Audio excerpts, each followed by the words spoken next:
Hello friends, welcome to Sunday Kitchen channel. நான் உங்க மீனாஸ்ரீ.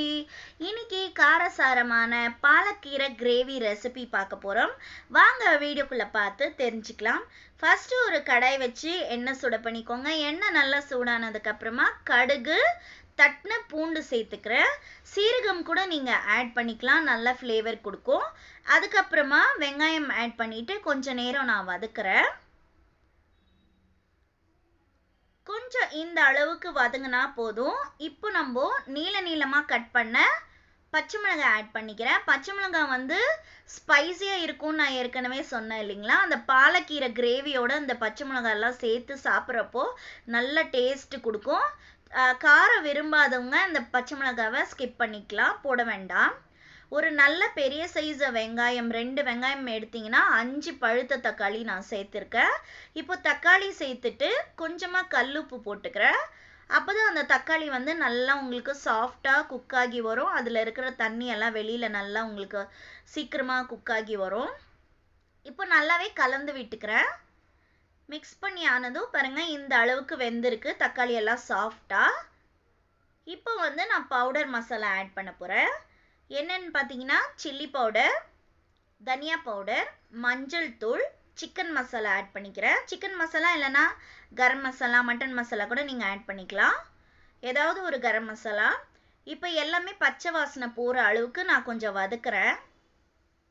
பெருங்காயம் கொஞ்சம் ஆட் பண்ணிக்கோங்க. இப்போ கொஞ்சம் இந்த அளவுக்கு வதங்கினதுக்கு அப்புறமா கட் பண்ணி வச்ச பாலக்கீரையை ஆட் பண்ணிடலாம். ரொம்ப பொடியாக கட் பண்ணாமல் இந்த மாதிரி இருக்கட்டும். இப்போ எல்லாமே ஒன்றாவே கலந்து விட்டுக்கலாம்.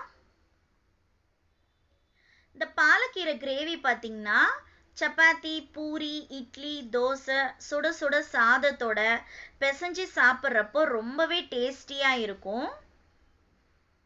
இப்போ எல்லாமே கலந்து விட்டாச்சு. உப்பு நான் தக்காளி சேர்க்குறப்பவே சேர்த்துருக்கிறேன், அதனால நான் எக்ஸ்ட்ரா ஆட் பண்ணலை. இப்போ கொஞ்ச நேரம் லிட் க்ளோஸ் பண்ணிவிட்டு சிம்மில் வச்சுடுங்க. ஹையில் வச்சிங்கன்னா உங்களுக்கு சீக்கிரமாக அந்த பாலக்கில் வரக்கூடிய தண்ணியெல்லாம் ட்ரைன் ஆகிடும். நான் சிம்மில் வச்சு க்ளோஸ் பண்ணதுனால இதை பாருங்கள், அந்த பாலக்கில் இருக்கிற தண்ணியெல்லாம் வெளியில் வந்துடுச்சு. நம்ம சிம்மில் வச்சு குக் பண்ணுறப்போ நல்ல டேஸ்ட் ஃப்ளேவர்ஃபுல்லாக இருக்கும். தண்ணி எக்ஸ்ட்ரா நான் எதுவுமே ஆட் பண்ணலை. இப்போ இன்னும் கொஞ்சம் நேரம் நான் க்ளோஸ் பண்ணி வச்சிட போகிறேன். இப்போ பார்த்தீங்கன்னா சூப்பராக நம்ம பாலக்கீரை கிரேவி ரெடி ஆயிடுச்சு. குயிக் அண்ட் ஈஸியாக செஞ்சிடலாங்க. நைட்டு நீங்கள் டின்னர், பிரேக்ஃபாஸ்ட் சாப்பிட்றவங்க நைட்டுக்கு கூட டிஃபன் தான் சாப்பிடுவாங்க. அந்த மாதிரி இருக்கிறப்போ தோசை, ஒரு 2 தோசை போட்டு இந்த பாலக்கீரை கிரேவியோட சாப்பிட்டிங்கன்னா அவ்வளோ டேஸ்டியாக இருக்கும்.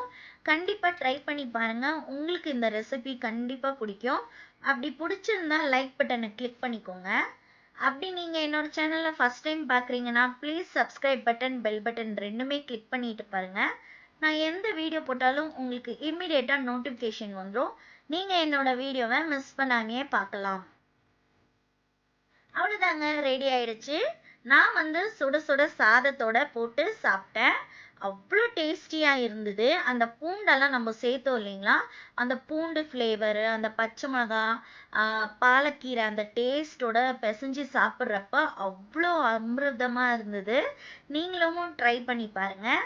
இவ்வளோ நேரம் உங்கள் டைம் கொடுத்து பார்த்ததுக்கு உங்கள் எல்லாருக்குமே தேங்க்ஸ் ஃபார் வாட்சிங்.